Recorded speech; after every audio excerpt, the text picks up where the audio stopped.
مرچا د میګتون وشل دا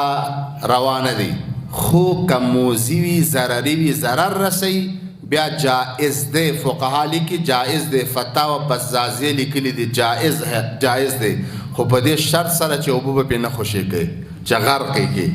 هغه عذابونه چې الله پورې مختص دي هغه عذاب به نه ورکوي اور به ورته نه اچي سوځوي به نه دوایانې خرڅېږي دوا د استفاده شي که موزي او موزر وي لرې دي شي مړ کولی شي قتلولی شي خو سوځوي به هم نه او اوبو کې به هم نه اچي حیوان که در زمان حمل شیر می دهد حلال است یا خیر یگان حیوانات پیدا میشه که پیش از اینکه چوچه بتا شیر میتا پیش از اینکه چوچه بتا شیر میتا در پستان شیر پیدا میشه این حلال هست جایز هست هیچ مشکلی ندارد و